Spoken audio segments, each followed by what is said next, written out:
Mapsa police had recently booked Pastor Dominic D'Souza and his wife Joan for conducting black magic and forceful conversion. Later on, Dominic D'Souza was arrested.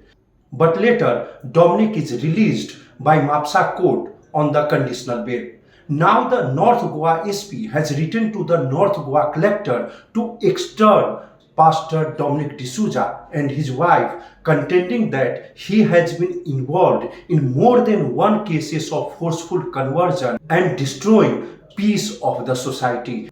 Now it is up to the North Goa collector to take a decision on the written communication by North Goa SP. On the other side, supporters of Pastor Dominic D'Souza have also met North Goa collector requesting not to extradite Dominic and his wife, contending that these are fake cases. News about SP yesterday, and we felt it very bad that a pastor, a priest who's been religious, who's been transforming criminals into the good citizens, he has been suggested by Honorable SP to send it to the Tadipar, which is not very fair.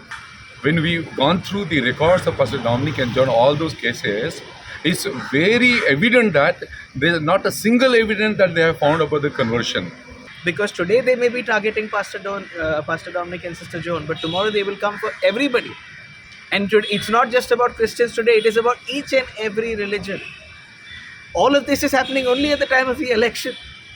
You see, so many other problems are there. You have law and order problems elsewhere. But instead of catching real criminals, dacoits and thieves, this is what the machinery of the state is being misused for. Mukesh Kumar for Prudent.